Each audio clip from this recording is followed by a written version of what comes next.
여호수아의 고백이라는 제목으로 함께 은혜 받기를 소망합니다. 며칠 전에 중고등부 수련회에서 나눈 말씀으로 함께 나누고자 합니다.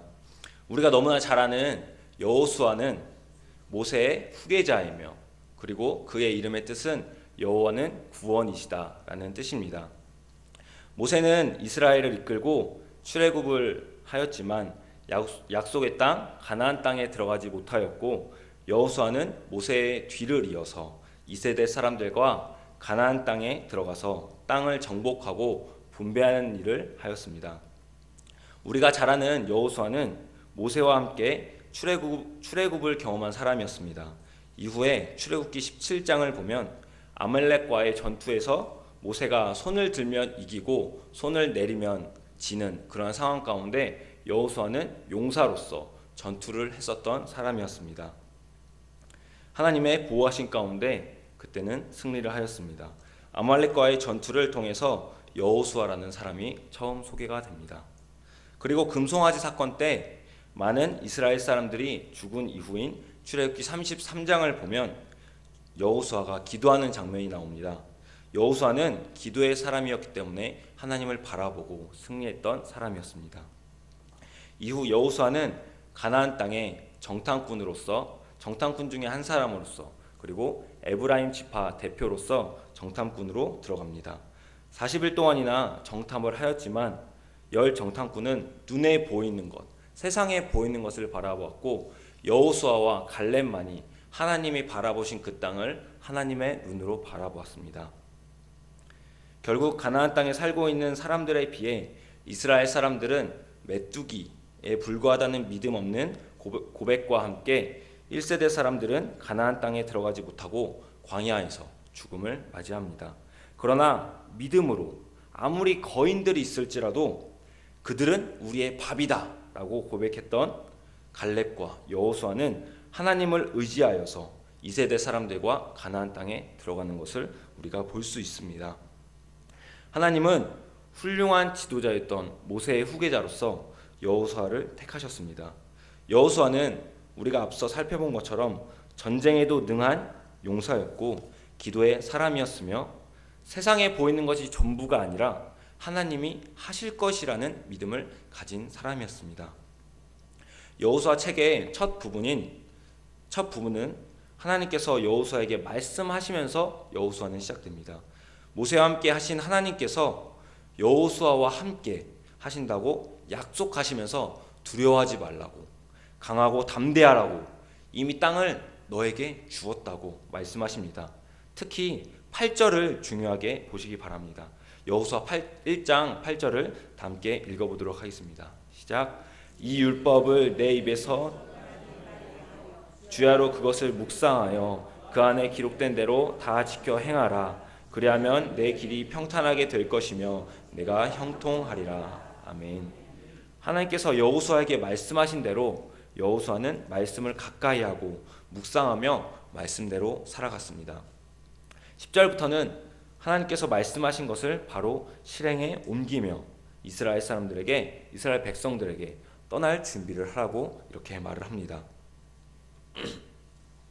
그리고는 먼저 시딤에서 정탐꾼 2명을 보내어 가나안 땅과 여리고성을 엿보도록 합니다. 하나님의 말씀대로 순종하였더니 하나님께서 이방인인 라합을 통하여 정탐꾼을 보호하도록 하십니다. 라합이라는 기생도 하나님의 크신 능력과 땅에서뿐만 아니라 하늘에서도 참 신이시고 참 하나님인 것을 이제 인정하는 장면을 볼 수 있습니다. 그리고 정탐꾼이 돌아온 이후 요단강을 건넙니다. 200만에서 300만 정도가 되는 이스라엘 백성들이 요단강을 건너는 장면은 홍해와 아주 비슷하게 우리가 볼 수 있습니다. 요단강을 건너려고 하는 시기가 곡식 거두는 시기였습니다. 이때는 수심이 정말 깊어지고 물살도 거칠어서 사람의 힘으로는 절대 그 강을 건널 수 없었습니다. 이런 요단강 앞에 이스라엘 백성들이 지금 서 있는 것입니다. 그러나 하나님의 말씀대로 궤를 맨 제사장들이 요단강에 발을 담그자 물이 멈춰버리고 그 많은 이스라엘 백성들이 요단강을 건너는 것을 볼 수 있습니다. 하나님께서 이스라엘 백성들의 길까지 모두 책임지시고 인도하시는 것을 볼 수 있습니다. 가나안 땅에 들어왔더니 이제는 하나님께서 할례를 다시 시작하라고 하십니다. 광야에서 할례를 못했으니 이제는 다시 할례를 해야 되는 것은 알고 있지만 할례를 받으면 가나안 땅에 있는 사람들이 죽인다면 죽을 수밖에 없는 그러한 환경입니다. 가나안 땅에 살고 있는 족속들도 분명히 200만에서 300만 되는 그 이스라엘 족속들이 요단강을 건너서 가나안 땅에 들어왔다는 것을 알고 있었을 것입니다. 할례를 한다는 소식이 가나안 족속에게 들려서 죽이려 한다면 이스라엘 민족은 전멸할 수밖에 없었을 것입니다. 그럼에도 여호수아는 믿음으로 순종합니다. 하나님이 지키시고 보호하실 것을 믿었기 때문입니다. 하나님께서 모세를 떨기나무 가운데 부르신 것처럼 군대 대장을 보내어 내 발에서 신을 벗으라, 내가 선 곳은 거룩하니라 라고 말씀하십니다. 하나님께서 모세에게 행하신 것들 그대로 여호수아에게 행하시는 것들을 우리가 볼 수 있습니다. 사명을 받은 여호수아는 이제 담대히 하나님의 용사로서 전쟁을 치를 준비를 끝마쳤습니다. 전쟁의 시작으로 가나안 땅 가운데에 있는 여리고성을 넘겨 주었다고 이렇게 말씀하십니다. 여호수아는 용사로서 전쟁을 시작하려고 합니다. 그러나 하나님의 방법은 사람의 방법과 다른 하나님의 방법은 그저 잠잠히 매일 한 바퀴씩 6일 동안 돌고 일곱째 날에는 7바퀴를 돌라고 하십니다. 말씀에 순종하여 매일 한 바퀴씩 6일 동안 돌고 마지막 7째 날에는 7바퀴를 다 돈 후에 나팔을 불며 외쳤더니 절대 무너지지 않을 것 같았던 그 여리고성이 무너져 내립니다. 그리고는 약속대로 라합과 그와 함께 있었던 사람들만 살려줍니다. 사람의 생각과는 너무나 다른 것이 바로 하나님의 전쟁입니다. 다윗과 골리앗이 그랬고 기드온과 300용사가 그랬고 그리고 여호수아가 그렇습니다. 하나님께서 하신 것입니다. 온전히 하나님께서 하셨습니다. 사람의 방법이 조금이라도 들어갔다면 오히려 질 수밖에 없는 싸움이지만 하나님께서 하시니 이길 수밖에 없었던 것입니다. 역대하 20장에서 야하시엘이 전쟁은 너에게 속한 것이 아니요 하나님께 속한 것이니라 라고 고백하는 것과 동일한 것입니다. 온전히 하나님만 의지하여 승리한 것입니다. 이스라엘 백성들은 훈련이 되어 있지 않기 때문에 자신들 스스로가 강한지 혹은 약한지 자신들을 모릅니다. 그렇기 때문에 하나님을 의지했고 하나님을 바라볼 수 있었습니다. 어차피 이길 전쟁이라면 하나님을 바라보지 않습니다. 어차피 잘 살 인생이라면 하나님을 바라보지 않고 살아갈 수 있습니다. 그러나 약함을 알았고 부족함을 인정했던 것입니다. 우리도 마찬가지입니다. 우리는 죄인입니다.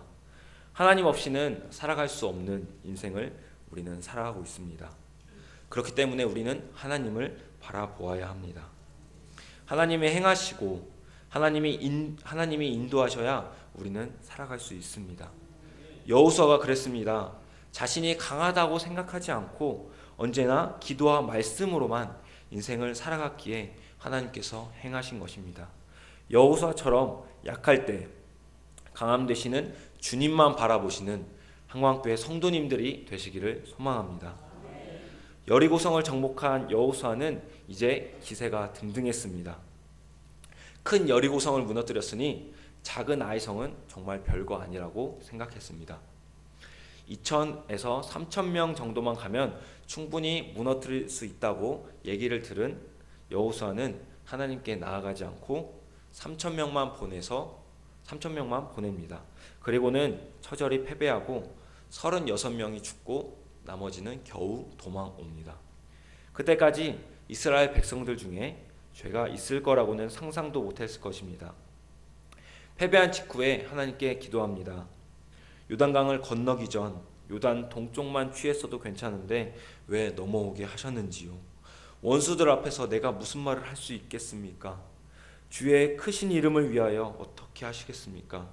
라고 고백하며 하나님께 여호수아는 따지면서 기도를 하고 있습니다. 그때 하나님께서는 아간이 범죄하였다고 말씀하지 않으시고 이스라엘이 범죄하였다고 이렇게 말씀하십니다.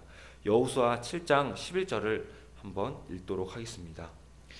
이스라엘이 범죄하여 내가 그들에게 명령한 나의 언약을 어겼으며 또한 그들이 온전히 바친 물건을 가져오고 속이고 그들의 물건들 가운데에 두었느니라. 아멘. 하나님은 아간의 죄는 곧 이스라엘의 죄라고 말씀하십니다.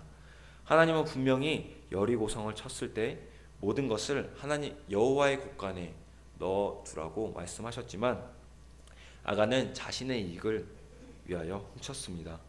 모든 사람을 몰랐을지 몰라도 하나님은 아시고 분명한 죄값을 치르게 하셨습니다. 이 사건은 우리가 너무나 잘 아는 사도행전 5장의 아나니아와 삽비라 사건과 너무나 동일한 사건입니다. 구약에서는 하나님께서 이제 막 가나안 땅에 들어가게 하셨고 신약에서는 초대교회를 세우시는 그러한 장면입니다. 그러나 처음부터 죄가 들어온 것입니다. 하나님은 본보기로 분명한 죄값을 치르게 하십니다. 항원교회 성도님들, 하나님께서 행하시는 것을 사람이 방해한다면 이렇게 죄값을 치를 수 있습니다. 우리의 욕심을 내려놓고 온전히 하나님께서 행하시는 것을 우리는 바라보아야 합니다. 그 이후에 하나님께서 모든 것들을 채워주실 것입니다.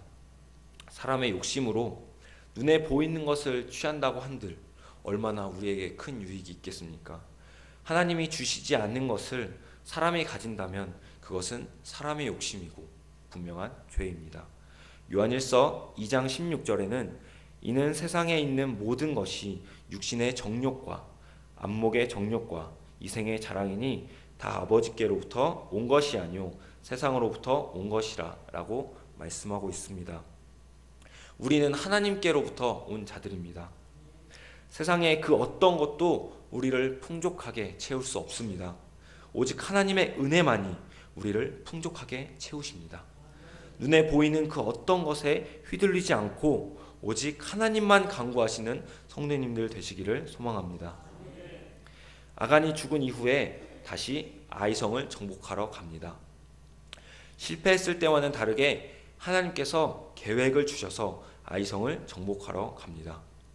하나님은 아이성 정복에 실패했을 때를 기억하시며 그 방법을 오히려 기회 삼으셔서 매복 작전으로 아이성을 정복하게 하십니다. 결국 아이성도 이스라엘의 힘이 아닌 하나님의 능력으로 정복하신 것입니다. 아이성을 정복한 이후에 여호수아는 에발산에 올라가서 율법을 낭독합니다. 모세 때에도 에발산에서 율법을 낭독한 적이 있었습니다. 여호수아 또한 에발산에서 율법을 낭독하며 모든 이스라엘 민족들이 듣도록 합니다. 여호수아의 삶의 기준은 율법, 즉 말씀이었습니다. 이 말씀이 없이는 이스라엘을 이끌 수도 없었을 뿐만 아니라 여호수아 자신도 어떻게 살아가야 하는지 몰랐을 것입니다. 하나님께서 처음에 주신 명령에도 말씀을 묵상하고 행하라 라고 말씀하셨기에 말씀을 다시 붙잡기 위하여 선포한 것입니다. 하나님을 믿는 자들에게 말씀이 없는 것은 세상을 살아가면서 밥을 먹지 않는 것과 동일합니다. 예수 그리스도를 믿는 우리에게는 하나님의 말씀은 영의 양식입니다. 하루에 3끼, 한 끼에 10분이라고 해도 하루에 30분은 식사 시간입니다. 육의 양식은 잘 먹으면서 우리가 영의 양식은 어떻게 하고 있는지요? 우리에게 중요한 것은 영의 양식인 말씀입니다. 육의 양식을 간구하는 것보다 영의 양식을 더 간구하는 성도님들이 되시기를 소망합니다. 여호수아는 분명히 성경에서 말하는 것처럼 기도의 사람이고 말씀의 사람이고 순종의 사람이었습니다. 조금 전까지만 해도 에발산에서 율법을 낭독하여 모든 이스라엘 민족이 듣도록 하였습니다.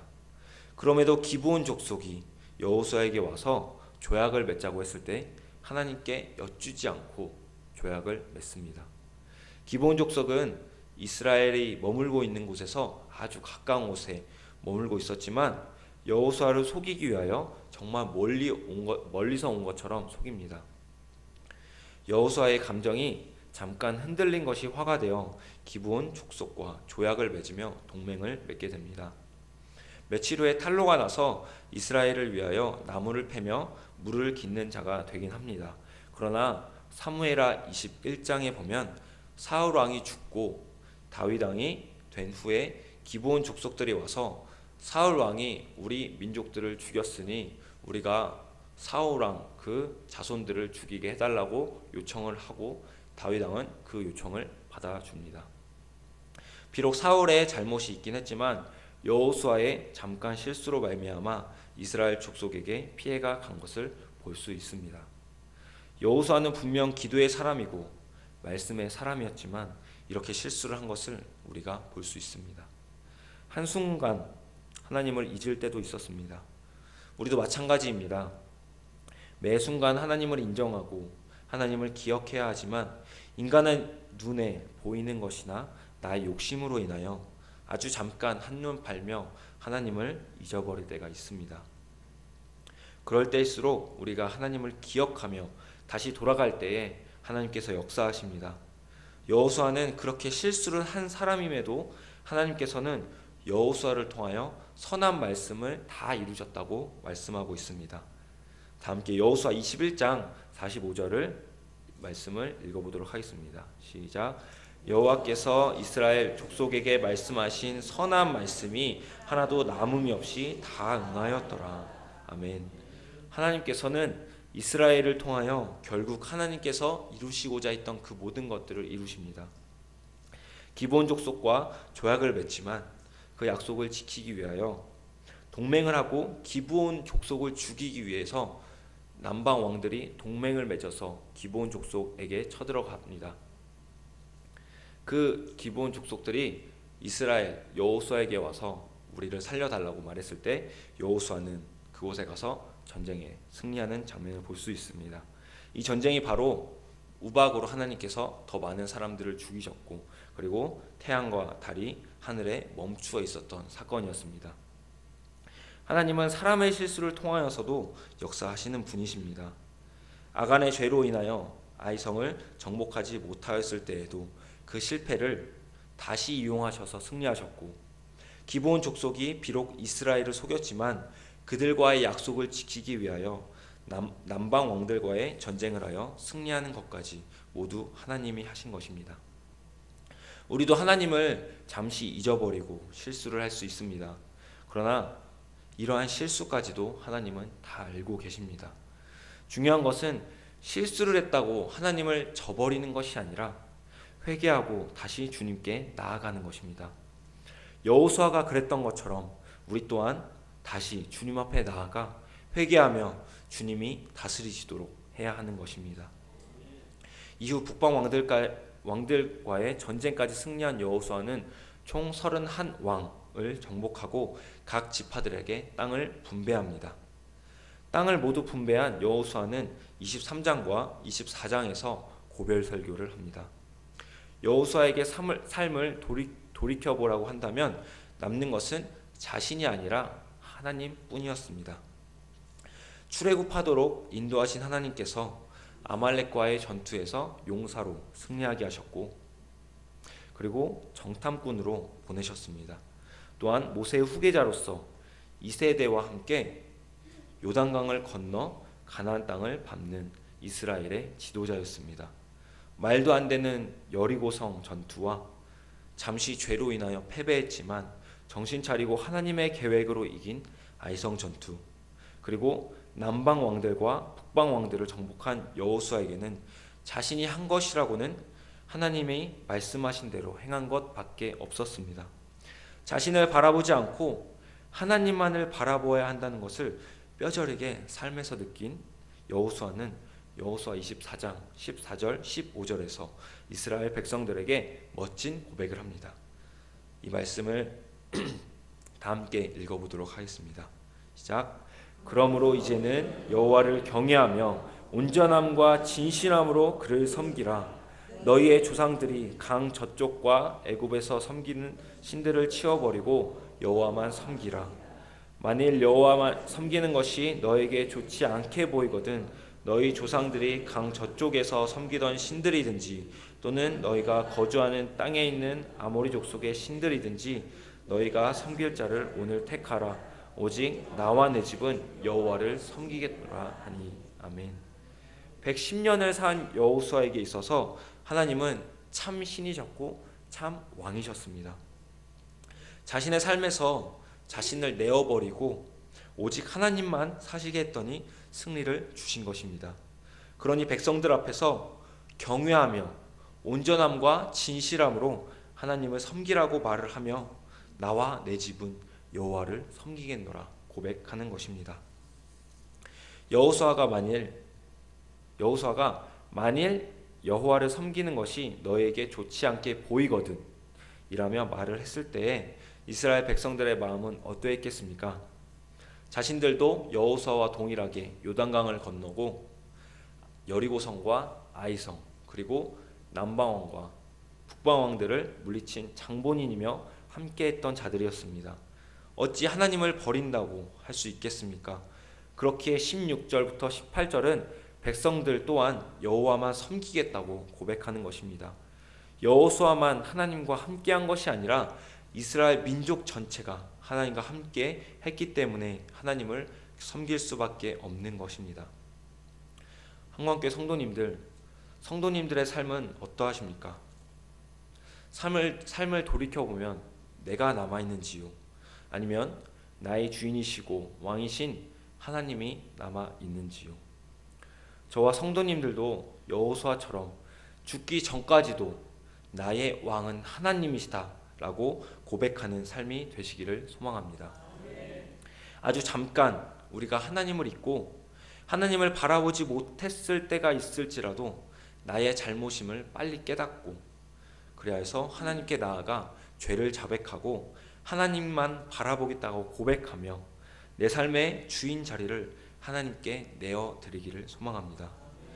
우리의 주인 되시고 왕 되신 하나님께서 우리의 삶을 다스리셔야만 우리의 인생은 여호수아처럼 승리의 인생을 살아갈 수 있습니다. 약할 때 강함 되시는 주님만 붙드시기를 바랍니다. 우리는 언제나 약하기에 완전하시고 강하신 하나님만을 붙들어야 승리할 수 있습니다. 우리의 삶에 하나님이 없으시면 우리의 삶은 필요 없는 삶이 되어 버립니다. 우리의 삶에 하나님만이 우리의 왕이시기 때문입니다.